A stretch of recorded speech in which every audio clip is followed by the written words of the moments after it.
Coucou à tous, j'espère que vous allez bien. Moi, je suis désolée de vous retrouver si tard parce que je crois que ça fait à peu près un mois que j'ai rien publié.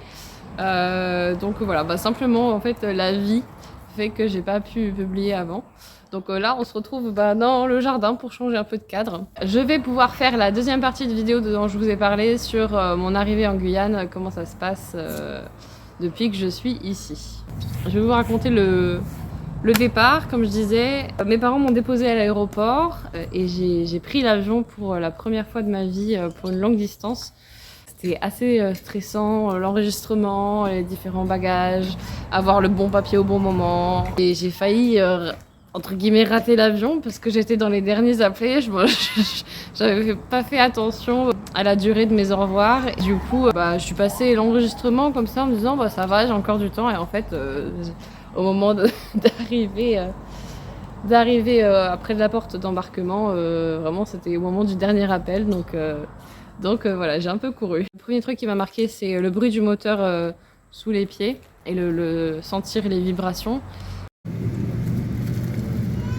Mais aussi, j'étais vraiment très émue par ce départ parce que c'est vraiment, encore une fois, comme je le disais dans ma première vidéo, un nouveau livre de ma vie. Et donc c'était vraiment très émouvant.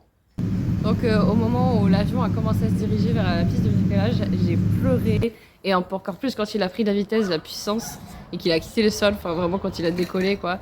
J'ai eu vraiment peur au moment du décollage, mais j'étais surtout très émue de partir pour cette nouvelle vie.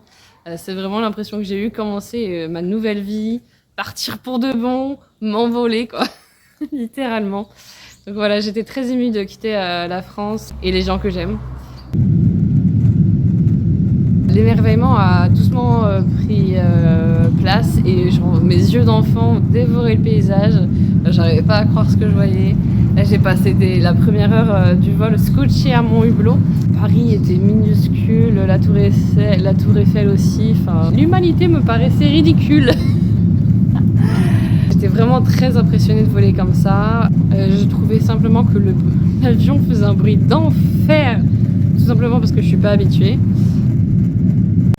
On a traversé la France, j'ai vu la baie du Mont-Saint-Michel au bout d'un moment et j'ai pu passer devant la maison de ma grand-mère en Bretagne, donc j'étais contente de faire un tout petit coucou de loin, ça m'a fait super plaisir.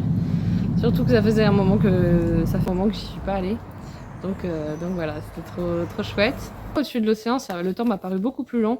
Tout simplement parce qu'il y a beaucoup moins d'éléments de terre auxquels se raccrocher, on voit moins les paysages changer. Le reste du vol s'est bien passé, mais j'ai eu quand même des emmerdes avec des voisins un peu fêtards, un peu bruyants et un peu alcoolisés surtout. Deux inconnus, mais qui ont commencé à boire ensemble et qui, toutes les 2 minutes, après à cause de l'alcool, étaient entre les déclarations d'amour et je vais te péter la gueule. Au bout d'un moment, j'ai demandé de l'aide à l'hôtesse de l'air. Et heureusement, ils ont fini par s'endormir tous les deux pendant une partie du voyage.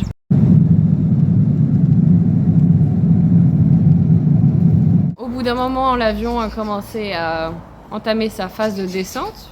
Au bout de à peu près 8 heures de vol, puisque c'est 9 heures pour venir jusqu'en Guyane. Quand l'avion arrive en Guyane, l'océan s'arrête au bout d'un moment et il passe tout au-dessus de la ville de Cayenne. Et puis vraiment, il fait un gros tour pour pouvoir atterrir. J'ai découvert le paysage guyanais, la forêt amazonienne.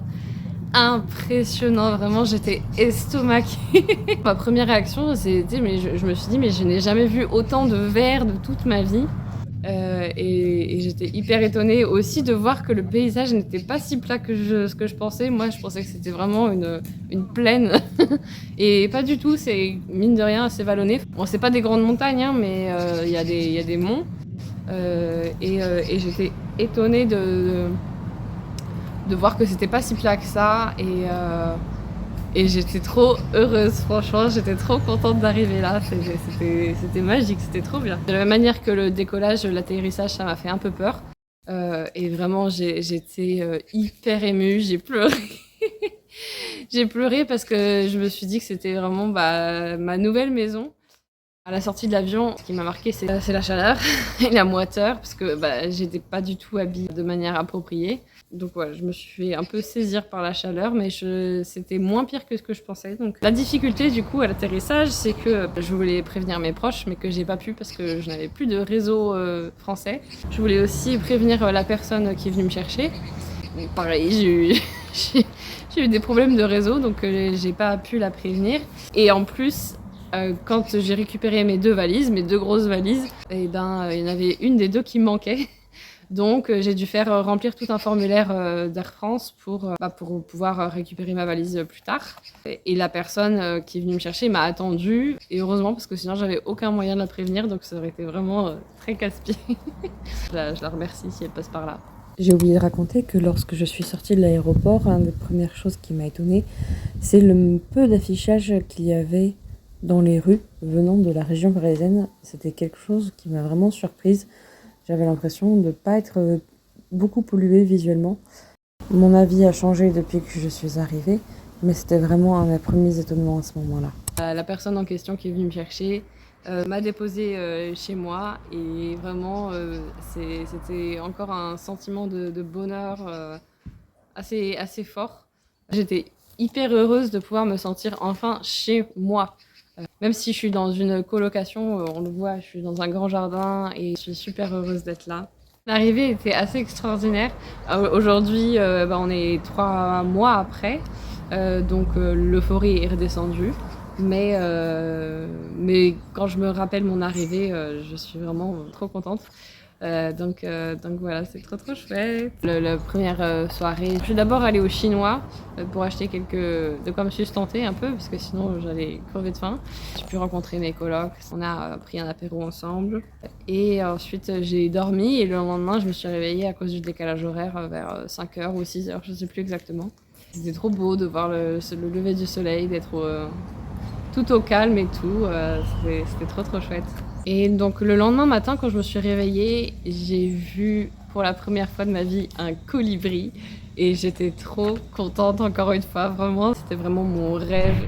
Moi qui n'aime pas du tout la chaleur, vraiment ici ça a été un peu un challenge, même si je suis arrivée en période de saison des pluies, de se confronter à la chaleur et à la chaleur humide. Je ne sais pas quelles sont vraiment les données, mais en ressenti, on est à peu près à 90% d'humidité. Actuellement, on est en juillet, donc on est dans la période plutôt des ondées tropicales qui précède la période de la saison sèche. Donc on est déjà beaucoup plus sec, et vraiment ça c'est quelque chose qui m'a marqué sur la peau. Au début quand je suis arrivée, elle est pas lisse, elle est pas sèche. Enfin vraiment on se sent moite en permanence. Donc voilà, c'était vraiment un défi de combattre la chaleur. Vraiment, au début, je mettais la clim à fond dans ma chambre, puisque c'est le seul endroit chez moi où j'ai la clim. Mais au fur et à mesure, moi je me suis habituée. Donc heureusement. Le deuxième challenge, on va dire, quand je suis arrivée ici, c'était le décalage horaire. Donc comme je disais, la première nuit que j'ai passée, je me suis réveillée vers 5h ou 6h du matin. Heureusement, dans ma vie, en général, je suis plutôt une lève tard, enfin une couche tard et une lève tard. Se décaler dans ce sens-là était plutôt facile pour moi. On verra ce que ça sera dans l'autre sens quand je viendrai en métropole pour des vacances. Et avant de venir ici, on m'avait dit que c'était à peu près 1 heure de décalage par jour, enfin qu'on arrive à se recaler au fur et à mesure. Et effectivement, enfin je suis d'accord avec ce principe-là, c'est plutôt vrai. Quand je suis arrivée, je me suis fait vraiment la réflexion que j'avais pas envie de tout découvrir d'un coup. De pouvoir en fait continuer à avoir un peu des surprises, de pas tout faire d'un coup, parce que sinon j'allais un peu gâcher, enfin pas gâcher, mais j'allais un peu peut-être être déçue d'avoir tout fait d'un coup.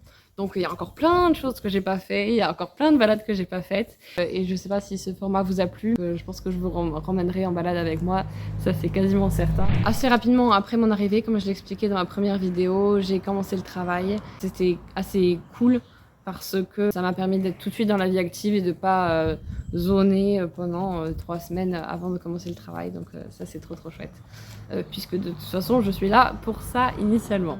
Et bah écoutez, je vais finir cette vidéo avant que le soleil se couche, puisque là il commence à avoir beaucoup moins de lumière d'un coup. Je vous remercie d'avoir regardé la vidéo jusqu'au bout.